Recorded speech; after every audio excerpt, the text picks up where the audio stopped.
नमस्कार। आज हम इतिहास के एक ऐसे दौर की बात करेंगे जिसके बारे में अक्सर कम बात होती है। ये कहानी है महान सम्राट हर्षवर्धन के बाद की उत्तर भारत की।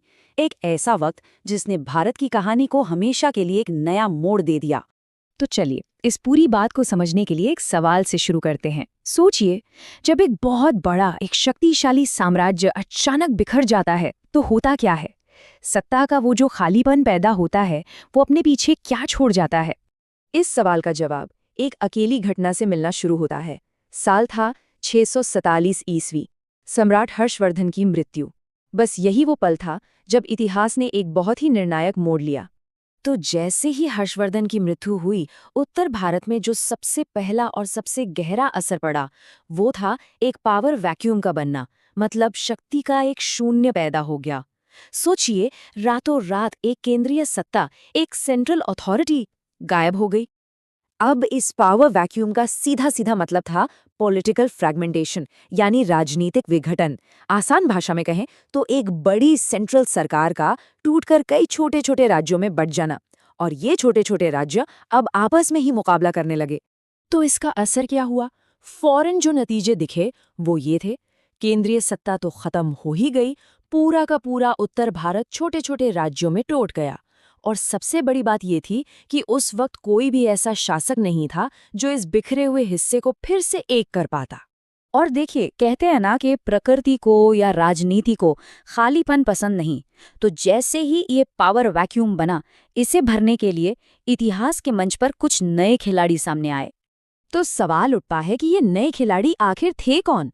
ये वो दौर था 7वीं-8वीं सदी का, जब राजपूत वंशों का उदय हुआ। इनमें सबसे खास थे गुर्जर प्रतिहार, चौहान, परमार और चालुक्य। इन्हीं शक्तियों ने इस नए दौर की पूरी रूपरेखा तय की। और इन सभी घटनाओं ने मिलकर उस युग की सबसे बड़ी और सबसे लंबी लड़ाई की नींव रखी। एक ऐसा संघर्ष जो एक शहर के लिए था, कन्नौज के लिए। और ये कोई छोटी मोटी लड़ाई नहीं थी, ये पूरे 100 साल तक चली। इतिहास में इसे त्रिपक्षीय संघर्ष या ट्राइपार्टाइट स्ट्रगल के नाम से जाना जाता है। त्रिपक्षीय क्यों? क्योंकि इसमें 3 महाशक्तियां थीं जो एक ही इनाम के लिए, यानी कन्नौज पर कब्जे के लिए एक साथ टकरा रही थीं। उत्तर से थे गुर्जर प्रतिहार, पूर्व से पाल वंश और दक्षिण से राष्ट्रकूट। इतनी लंबी लड़ाई का नतीजा क्या निकला? नतीजा ये हुआ कि उत्तर भारत और भी ज्यादा कमजोर हो गया। इस लड़ाई में कोई असली विजेता था ही नहीं, बस तीनों शक्तियां लड़ लड़कर खुद ही कमजोर होती गईं। अच्छा, तो ये तो हुई राजनीति और लड़ाइयों की बात। लेकिन इसी दौरान समाज के अंदर भी बहुत गहरे बदलाव आ रहे थे। लोगों के जीने का तरीका, उनके काम करने का तरीका, यहाँ तक कि पूजा पाठ करने का तरीका, सब कुछ बदल रहा था।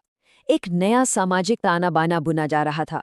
इस दौर का जो सबसे बड़ा सामाजिक बदलाव था वो था पावर का शिफ्ट होना। मतलब ताकत किसके हाथ में है ये बदल रहा था। जो केंद्रीय राजा थे वो कमजोर हो रहे थे, और उनकी जगह कौन ले रहा था? स्थानीय सामंत, यानी फ्यूडल लॉर्ड्स, जो अब बहुत ज्यादा शक्तिशाली हो रहे। और यहीं से सामंतवाद यानी फ्यूडलिज्म का सिस्टम मजबूत होने लगा। होता ये था कि राजा अपनी जमीनें इन सामंतों को ग्रांट के तौर पर देने लगे, जिससे ये सामंत और ताकतवर होते गए। लेकिन इसका एक बहुत बुरा असर हुआ किसानों पर। उनकी हालत पहले से भी ज्यादा खराब हो गई।